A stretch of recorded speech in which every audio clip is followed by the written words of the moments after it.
Smoking is injurious to health. It causes cancer.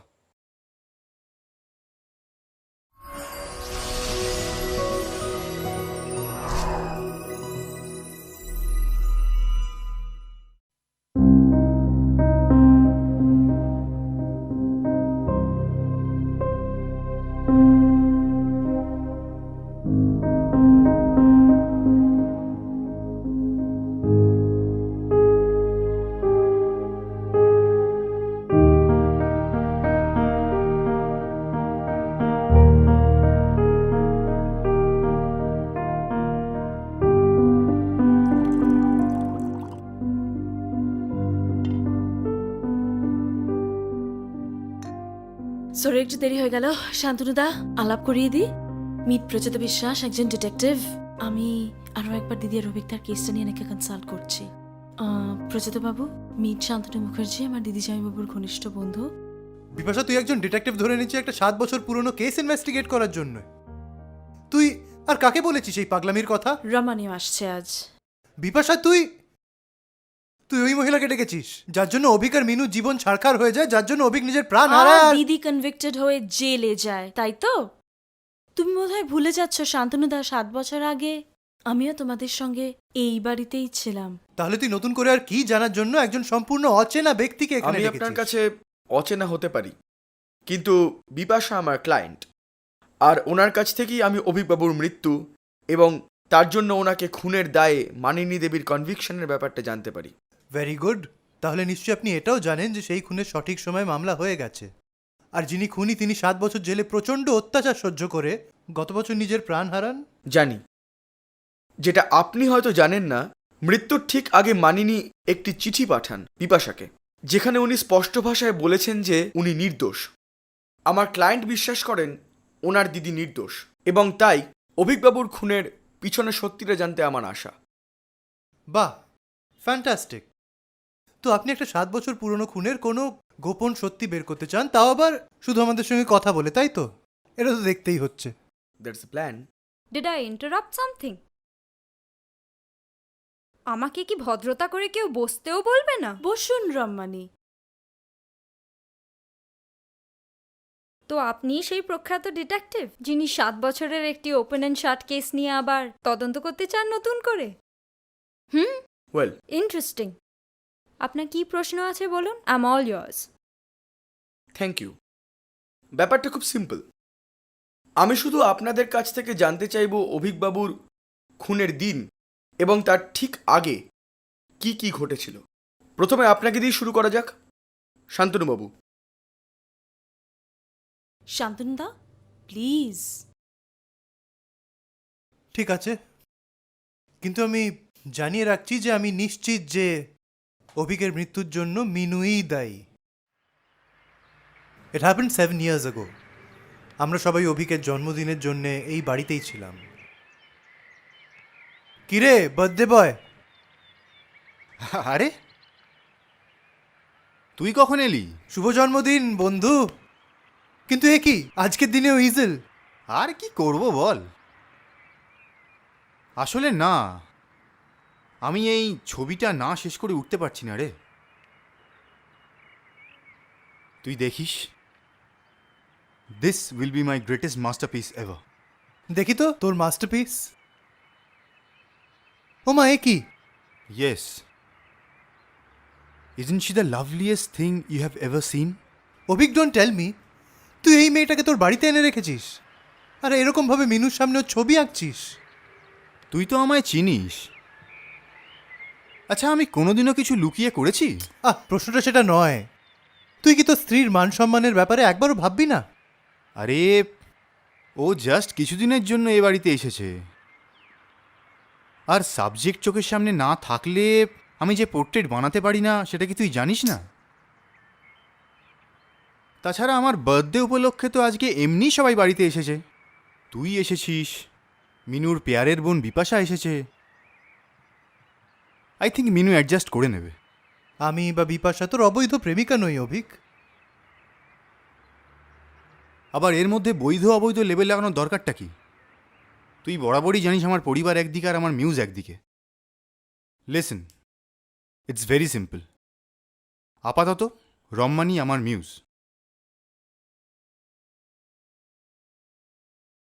আর আমারই বা দোষ কোথায় বল? জাস্ট লুক অ্যাট দিস,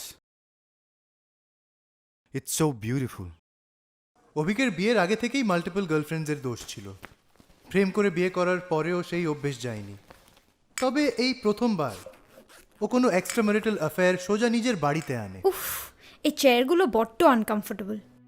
আমি তো অভিককে বলবো আমাদের বিয়ের আগে ডাইনিং সেটটা অ্যাটলিস্ট চেঞ্জ করতে। তোমার আর অভিকের বিয়ে? হ্যাঁ, কেন অভিক আপনাকে কিছু বলেনি? আমরা খুব শিগগিরই বিয়ে করছি।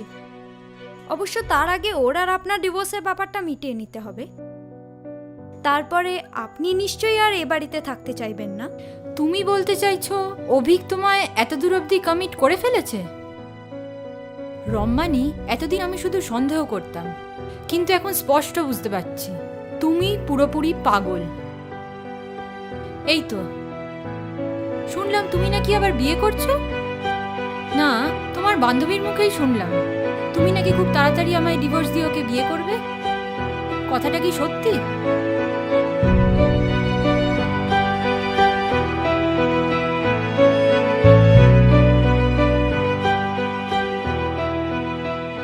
রম্মানি, আপনি বলুন কি হয়েছিল সেদিন? তখন মাস তিনেক হলো আমার অভিকের সাথে আলাপ হয়েছে। একটি পার্টিতে প্রথম দেখাতেই আমার ওকে খুব পছন্দ হয়। আমি শুনেছিলাম যে ওর পোর্ট্রেট আঁকার ক্ষেত্রে খুব খ্যাতি আছে। তাই সেদিনই আমি ওকে প্রস্তাব দিই যে আমি ওর মডেল হব। তবে ও বিবাহিত শুনে আমি খুবই দুঃখ পেয়েছিলাম, তাও আবার এমন এক মিডল ক্লাস ব্যাকডেটেড মহিলার সঙ্গে যে ওর রুচি বা প্রতিভা কোনোটারই সঙ্গে তাল মেলাতে পারে না। তবে আমি কিন্তু সেভাবে ওকে পারসিউ করিনি। ওই আমার ছবির পর ছবি আঁকতে আঁকতে আমার প্রেমে পড়ে এবং নিজেই তারপর ডিসিশন নেয় যে মানিনীকে ডিভোর্স দেবে। এই ডিসিশনের পরেই আমি এ বাড়িতে আসতে রাজি হই। আচ্ছা, আপনি এত শিওর কি করে হচ্ছেন? সেদিন অভিকার ও স্ত্রীর মধ্যে তুমুল ঝগড়া হয়। ঘরে গুমোট লাগছিল, তো আমি তখন ছাতে যাচ্ছিলাম। যাওয়ার পথে ওদের বেডরুম থেকে কথা কাটাকাটির আওয়াজ পাই। They were fighting over me. আচ্ছা, এই ঝগড়ার কথা কি আপনি জানতেন শান্তনুবাবু? হ্যাঁ, আমি বসার ঘরে কিছু কাজ নিয়ে বসেছিলাম। সেখান অবধি ওদের ঝগড়ার আওয়াজ আসছিল। শেষে আমি বাধ্য হয়ে ওদের দরজার কাছে যাই। আমি তো এত কিছু প্ল্যান করে করিনি, হয়ে গেছে। তুমি তো জানো আমি কিরকম। তা বলে তুমি ব্যাপারটাকে এত দূর অবধি নিয়ে যাবে অভিক? আমি, আমার পরিবার, এসবের কোনো মূল্য নেই তোমার কাছে? আমি আমার ইনস্টিংক্টের বিরুদ্ধে কি করে যাব? She is my muse, god damn it. তুমি আর তোমার মিউজ। অভিক, তুমি কিন্তু খুব বড় ভুল করতে চলেছো। এর ফল কিন্তু ভালো হবে না। মিনু, প্লিজ জ্ঞান দিও না। তুমি এখন ওই মেয়েটাকে বাড়ি থেকে বের করার দিকটা দেখো। দাঁড়ান দাঁড়ান, কোন মেয়ের কথা হচ্ছে এখানে? আমার আপনার?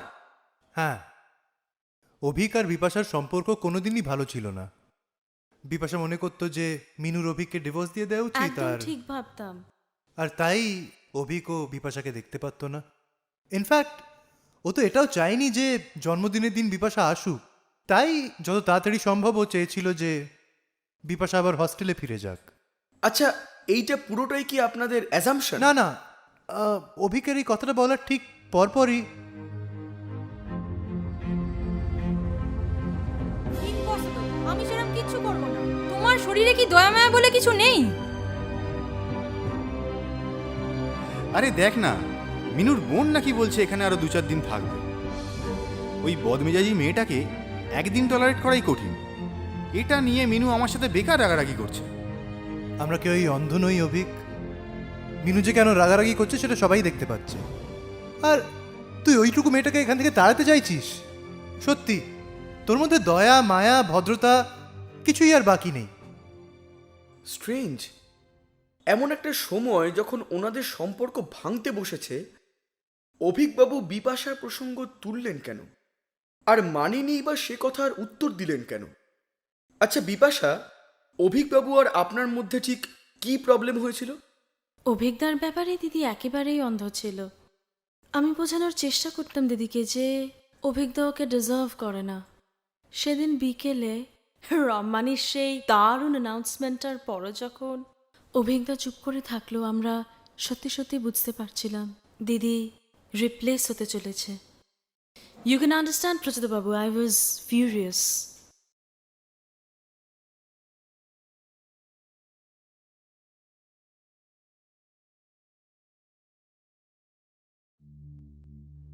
আরে মিনু কই? এতক্ষণ ধরে ডাকছি, এখন একটু স্ন্যাক্স তো দিয়ে যাবে। দিদিকে কি চাকর পেয়েছো তুমি? তোমার আজকের বিহেভিয়ারের পরেও তোমার সামনে স্ন্যাক্স দিয়ে হবে? এক্সকিউজ মি, কোন বিহেভিয়ার? ও জানো না বুঝি? তোমার চরিত্র যে খারাপ অভিজ্ঞতা সেটা জানা ছিল। তুমি যে একটা অকাট মূর্খ এটাও আজকে প্রথমবার জানলাম। মুখ সামলে কথা বল বিপাশা, না হলে কালই তোর দিদিকে বলে তোকে হোস্টেলে ফেরত পাঠাবো। আর কি কি করবে বলো? আর কি কি করবে? এত কিছুর পরেও তুমি দিদির ওপর তোমার ইনফ্লুয়েন্স দেখাচ্ছ, আর সেটাও আমাকে। Okay that's it. না, 1 মিনিট শান্তনু, তুই প্যাকিং করে রাখ, কালই আমার বাড়ি থেকে বেরিয়ে যাবি। হ্যাঁ তাই তো, সেটাই তো চাও। আজকে আমাকে তাড়াচ্ছ, কালকে দিদিকে তাড়াবে।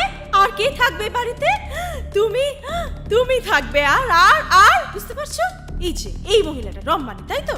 রম্মানি থাকবে, তুমি এতবার রম্মানি। হ্যাঁ, আমার না তোমাকে ধরে না ইচ্ছে করে কি করি বলো তো, মানে তোমাকে ধরে জাস্ট। আচ্ছা শান্তনুবাবু, আপনি যখন মানিনী আর অভিকবাবুর ঝগড়া থামাতে ওনাদের ঘরের দিকে যান, তার আগে থেকে কি রম্মানি ওখানে ছিলেন? হ্যাঁ, কেন বলুন তো?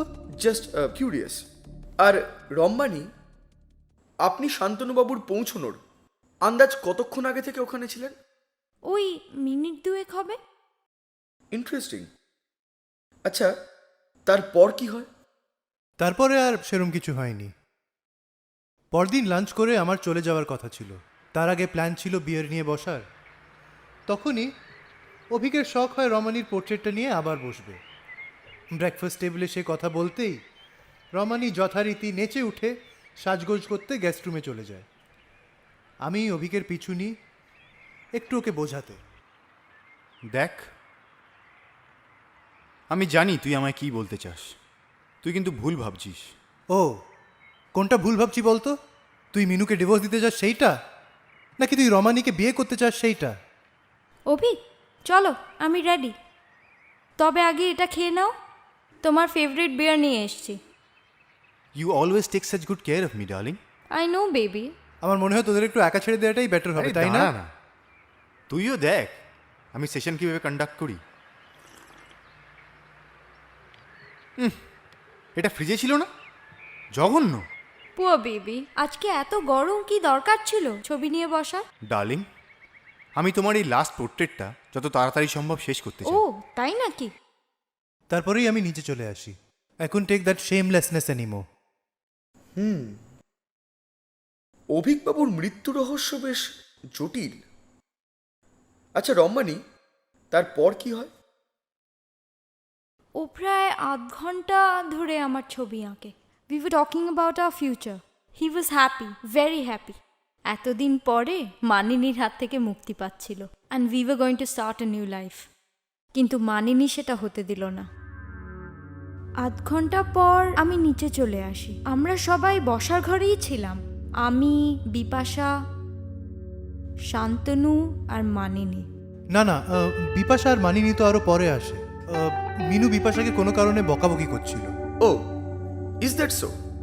তা আপনাদের মধ্যে কি নিয়ে কথা কাটাকাটি হয় বিপাশা? অ্যাকচুয়ালি তার আগের রাত থেকে অভিজ্ঞতা আমায় হুমকি দিচ্ছিল হোস্টেলে পাঠিয়ে দেবে বলে। আমার মাথা সকাল থেকেই গরম ছিল। প্রচিতবাবু বুঝতেই পারছেন আমি তখন খুবই ছোট। আমি ভাবি যে অভিজ্ঞতার ফেভারিট বিয়ার বটলে লিকুইড ল্যাক্সেটিভ মিশিয়ে দেব। জানি এখন ব্যাপারটা খুবই হাস্যকর, কিন্তু সেই পরিস্থিতিতে আমি জাস্ট কোনোভাবে অভিজ্ঞতাকে কষ্ট দিতে চাইছিলাম। কিন্তু আমি তো বোতলটা খুলে কিছু করবার আগেই দিদি চলে আসে। দিদি শুনেছিল আমার আর অভিজ্ঞতার মধ্যে গুরুতর ঝামেলা হচ্ছে। আমাকে দেখেই দিদি আন্দাজ করে নেয় যে আমি ইম্পালসিভলি কিছু একটা করতে চলেছি। আর যেন বিয়ার টাচ করতে না দেখি। হস্টেলে গিয়ে এসব শিখছো? এসব বুদ্ধি তোমায় কে দিচ্ছে? যাও নিজের ঘরে যাও।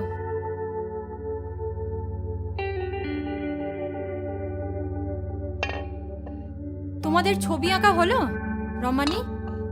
আমি যে এখানে সেটা তো দেখতেই পাচ্ছেন। অবশ্য আপনার soon to be ex husband এখনো ছাদে। Thank you Ramani. তা ওর ফেভারিট বিয়ারের বটলটা কি তুমিই দিয়ে আসবে? আপনিই যান, কতদিনই বা আর সুযোগ পাবেন। এক সেকেন্ড, যেই বোতলটা মানিনি উপরে নিয়ে যান ওটা কি সেম বোতল যেটা আপনি খুলেছিলেন বিপাশা? হ্যাঁ, কিন্তু আপনি কি আমাকে... সে কথা পরে হবে, সে কথা পরে হবে। আপাতত বলুন তারপর কি হয়েছিল? তারপর আমি এই 0.5 ঘন্টা 45 মিনিট বিপাশা আর রমানির সাথে বসবার ঘরে ছিলাম। দেখলাম অভিক বা মিনু কেউই আসছে না, আর ওই অকওয়ার্ডনেসটাকে কাটাতে আমি নিজেই ছাদে চলে যাই। গিয়ে গিয়ে গিয়ে কি দেখেন শান্তনুবাবু?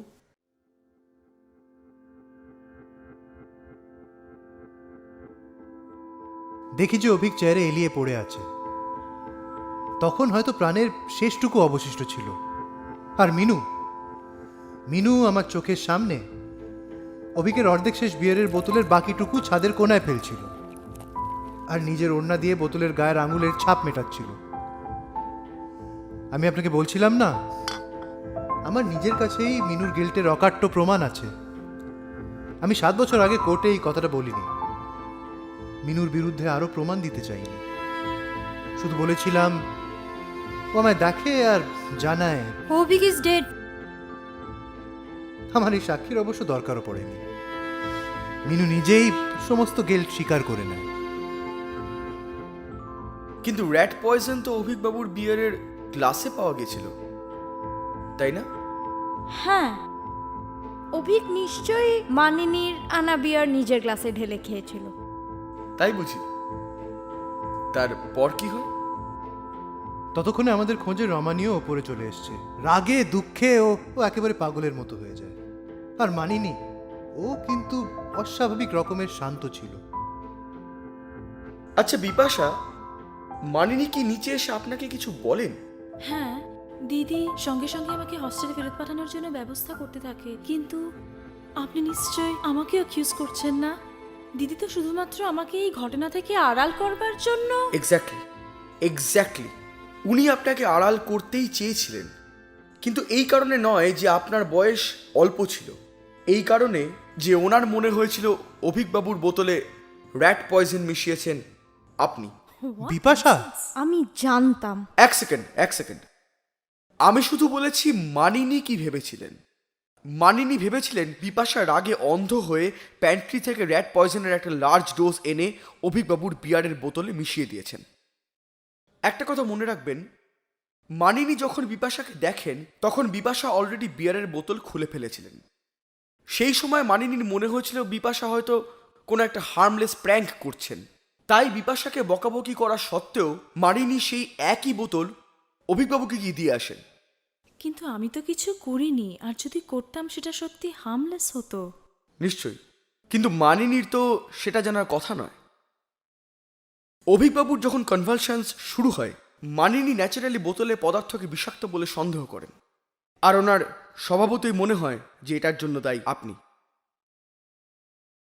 তাই আপনাকে সঙ্গে সঙ্গে হোস্টেলে ফেরত পাঠানোর চেষ্টা, কোর্টে বিনা বাক্যবায় নিজের সমস্ত দোষ স্বীকার করা এবং মৃত্যুশয্যায় শুয়ে আপনাকে এই চিঠিটা লেখা।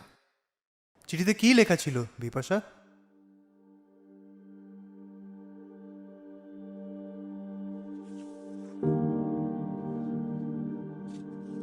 আমি জানি তুই জানিস আমার কোনো দোষ নেই। তোর অভিজ্ঞতাকে আমি প্রাণের থেকেও বেশি ভালোবাসতাম, কিন্তু আমি সব ঠিক করে দিয়েছি বিপাশা। তুই কষ্ট পাস না, আর আমার কোনো আফসোস নেই। আমি অভিজ্ঞের কাছে যাচ্ছি। কিন্তু আপনি তো নিশ্চিত কি করে যে মানিনি নির্দোষ? কারণ সেই রহস্যের সমাধান করে দিয়েছেন আপনি। আপনি দেখেন যে মানিনি বিয়ারের বোতল খালি করছেন আর বোতলের গা থেকে আঙুলের ছাপ মোছার চেষ্টা করছেন, অথচ কেসের রেকর্ড অনুযায়ী বোতলে পয়জনের কোনো ট্রেসই পাওয়া যায়নি। পয়জন পাওয়া গিয়েছিল গ্লাসে। আমরা যদি এটাও ধরে নিই যে মানিনি হয়তো সুযোগ বুঝে গ্লাসেই পয়জন মিশিয়েছিলেন, তাহলেও ঘটনা এই যে মানিনি সেই গ্লাস একবারও ছুঁয়ে দেখেননি। উনি শুধুই ব্যস্ত ছিলেন বোতলটা নিয়ে, তার কারণ ওনার ধারণা হয়েছিল পয়জন ছিল বোতলে, আর সেটা মিশিয়েছিলেন বিপাশা। আর যেহেতু বোতলে পয়জন ছিল না, বিপাশা যে নিরপরাধ সেটাও প্রমাণিত হয়ে যায়। তাহলে তাহলে অভিকটাকে কে খুন করে? আমার মনে হয় শান্তনুবাবু, 7 বছর আগে আপনি কোর্টে এই ছোট ডিটেলটা বললে হয়তো মানিনীর বিরুদ্ধে মামলাটা এত সহজ হতো না। এখন প্রশ্নটা এই যে আপনি কি মানিনীকে বাঁচানোর জন্য সত্যিটা গোপন করেছিলেন, নাকি আপনার অন্য কোনো উদ্দেশ্য ছিল? আপনি কি বলতে চাইছেন? আমার কেন জানি না মনে হচ্ছে মামলাটা মিটে যাওয়ার পর আপনি রম্মানীকে হয়তো আর একটু কাছ থেকে চিনতে চেয়েছিলেন। খুব ভুল বললাম কি রম্মানী? একদমই না। মানিনী কনভিক্টেড হওয়ার পর শান্তনু আমায় অ্যাপ্রোচ করেছিল। ওর নাকি আমায় ভালো লাগতে শুরু করে। He wanted us to get to know each other better. শান্তনুদা, শেষে তুমিও? বিলিভ মি, আমাদের মধ্যে কোনো সম্পর্ক তৈরি হয়নি। Not for your lack of trying Shantanu. আমিই তোমায় রিফিউজ করেছিলাম। আমি উদ্ধার করে দিয়েছিলে। আমারই মাথা খারাপ হয়ে গেছিল যে আমি তোমায় অ্যাপ্রোচ করেছিলাম। আর তুমি কি ভাবছো আমি এতদিন ওই রিজেকশন নিয়ে বসে আছি? আর প্রচেতবাবু, আপনিই বা কি প্রমাণ করতে চাইছেন? শুধু এটুকুই যে অভিকবাবুকে মারার পিছনে আপনারও যথেষ্ট মোটিভ ছিল। হোয়াট? শান্তনুদা, এত বছর পরও রম্মানীর প্রতি শান্তনুবাবুর রাগ ওনার কথাবার্তায়, আচরণে prominent. This is a classic case of reverse psychology. Bipasha, imagine করুন 7 বছর আগে শান্তনুবাবু রম্মানীকে দেখে ওনার প্রতি অ্যাট্রাক্টেড হচ্ছেন, কিন্তু দেখছেন ওনার ভালোবাসা, অ্যাটেনশন, সেডাকশন সমস্তটাই অভিকবাবুর প্রতি ডিরেক্টেড। আর বরাবরই এটাই হয়ে এসেছিল, তাই না শান্তনুবাবু? আপনারা দুজনেই good looking, handsome, successful, rich, কিন্তু অভিকবাবু কোনো অজানা চার্মে প্রেমের ব্যাপারে সবসময় আপনার থেকে একটু এগিয়ে থাকতেন। And if I am not wrong, মানিনীর ক্ষেত্রে হয়তো একই ঘটনাটা ঘটেছিল। তাই রম্মানীও যখন আপনাকে ছেড়ে অভিকবাবুর দিকেই এগোতে শুরু করলেন, in spite of knowing the fact that he is married, এইটা বোধহয় আপনার পক্ষে হজম করা একটু কঠিন হয়ে গিয়েছিল, তাই না? আমি মানছি যে আমি রমানীর প্রতি অ্যাট্রাক্টেড হয়েছিলাম। আমি এটাও মানছি যে অভিক আমার সব থেকে ভালো বন্ধু হওয়া সত্ত্বেও সেই সময় আমি ওকে ঘেন্না করতে শুরু করেছিলাম। I was angry, jealous. রমানীর প্রতি ওর অ্যাট্রাকশন, মিনুর প্রতি ওর বিহেভিয়ার, এইসব আমায় খুবই অ্যাজিটেট করে তুলেছিল ঠিকই, কিন্তু আমি কোনোদিনই নিজের ওপর এতটা কন্ট্রোল হারাবো না যে আমি... না প্রচেতবাবু, আপনি ভুল করছেন। তাহলে সত্যিটা কি? সত্যিটা বলার দায়িত্ব আমার। আপনি ঠিকই বলেছেন শান্তনুবাবু। সেদিন কোর্টে আপনি ওই ডিটেলটা না বলে ভেবেছিলেন মানিনীর উপকার করছেন, কিন্তু আসলে উপকারটা হয়েছিল আরেকজনের। সেদিন আপনার এনে দেওয়া স্পেশাল বিয়ারটা খেয়ে অভিকবাবু ঠিক কি বলেছিলেন রম্মানী? এটা ফ্রিজে ছিল না? জঘন্য। আপনি সেই রাতে অভিকবাবু আর মানিনীর ঘরের বাইরে দাঁড়িয়ে ঠিক কতক্ষণ ওনাদের কথোপকথন শুনেছিলেন? উত্তরটা দিতে বরং আমি আপনাকে একটু সাহায্য করে দিই। যেদিন রাতে মানিনী আর অভিকবাবুর ঝগড়া হয়, সেদিন রম্মানী দরজার বাইরে দাঁড়িয়ে এমন কিছু কথা শুনেছিলেন যাতে করে আপনাদের সবার জীবন আমূল বদলে যায়। আমরা মানছি অভিকবাবু একজন নটোরিয়াস ওম্যানাইজার। রম্মানীকে দেখে ওনার প্রেমে পড়ে হঠাৎই ডিসাইড করেন যে নিজের বিবাহিত স্ত্রীকে ডিভোর্স দেবেন। এমন তো আকছাড়ি ঘটে থাকে, কিন্তু এমন তো হতে পারে যে সত্যিটা আসলে অন্যরকম। কি রম্মানী দেবী? সেদিন আমি প্রায় 10 মিনিট ওদের ঝগড়া শুনেছিলাম। সেই 10 মিনিট আমার জীবনের সবচেয়ে লম্বা আর মেমোরেবল 10 মিনিট। মানিনী ওয়াজ থ্রেটনিং অভিক। বলছিল যে ওকে নাকি এবার সত্যি সত্যি ছেড়ে চলে যাবে। আর অভিক ওয়াজ বেগিং হার। বলছিল আমাকে দেওয়া যা যা কথা, ভালোবাসা, বিয়ে, সবটাই মিথ্যে। আর সেই শুনে মানিনী কি বলছিল জানেন? ও ওই গেঁয়ো মিডল ক্লাস মেয়েটা আমার প্রতি সহানুভূতি দেখাচ্ছিল, অভিককে বকছিল, শাসন করছিল আমাকে এইভাবে এক্সপ্লয়েট করার জন্য। তুমি আর তোমার মিউজ। অভিক, তুমি কিন্তু খুব বড় ভুল করতে চলেছো। এর ফল কিন্তু ভালো হবে না। আমার এই অপমান সহ্য হয়নি। অভিকের কাছে আমার ভালোবাসার কোনো মর্যাদাই ছিল না। ও তো পোর্ট্রেটটা শেষ হওয়ার অপেক্ষায় ছিল, শেষ হলেই আমাকে তাড়িয়ে দিত। অভিকবাবু সেদিন রাত্রে বিপাশাকে নয়, আপনাকে বিদায় করার কথা বলছিলেন। হ্যাঁ, তাও আবার ওর দয়াসাগর বউকে দিয়ে। মিনু প্লিজ জ্ঞান দিও না। তুমি ওই মেয়েটাকে এখন বাড়ি থেকে বের করার দিকটা দেখো। ভাবুন তো কত বড় হিপোক্রিট। তাই সেই দিন রাতেই আপনি র্যাট পয়জন চুরি করে রাখেন আর আগে থেকে গ্লাসে মিশিয়ে রেখে অভিকবাবুকে দিতে যান। আর ঠিক তাই বিয়ারটা ঠান্ডা ছিল না, তাই না? হ্যাঁ, প্রায় 1.5 ঘন্টা লাগে প্রভাব সম্পূর্ণ হতে। প্রথম আধ ঘন্টা তো আমার সামনে দাঁড়িয়ে আমারই ছবি আঁকে বাস্টারটা। চোখের সামনে তিল তিল করে মরতে দেখেছিলাম ওকে। মনে হচ্ছিল ও যেন আমার দিকে তাকিয়ে মরিয়া হয়ে ছবিটা শেষ করতে চাইছে, যেন ও বুঝে গেছে ও আমার হাতেই মরতে চলেছে। মাই ট্রু আর্টিস্ট। তারপর ভাগ্যক্রমে আপনার সামান্য উস্কানিতে মানিনি ওই বিয়ারটা নিয়ে অভিকবাবুকে দিতে যান। আর এই বাড়ির লোকেদের কাছে মানিনীর অভিককে খুন করার সুযোগও ছিল, মোটিভও। ঠিকই ধরেছেন, আমাকে বেশি অভিনয়ও করতে হয়নি। মানিনী নিজেই সমস্ত দোষ স্বীকার করে নেয়। তখন ভেবেছিলাম স্বামীর শোকে সুইসাইডাল হয়ে গেছে। এখন বুঝছি শালা দয়াসাগর হয়ে আত্মবিসর্জন দিচ্ছিল। You bitch! আপনার কনফেশন আমি রেকর্ড করে নিয়েছি। আমি জানি না এই কেস আবার রিওপেন করা যাবে কিনা, তবে আমি আমার সমস্ত ক্ষমতা দিয়ে চেষ্টা করব মানিনীকে জাস্টিস এনে দিতে। আমিও এখন ক্লান্ত। কি পেলাম বলুন তো এসব করে? না অভিক, না ভালোবাসা, না মনের শান্তি। আর দয়াসাগর মানিনি ফাঁকি দিয়ে চলে গেছে অভিকের কাছে। আপনি যা করার করে নিন, আমার আর কিচ্ছু হারানো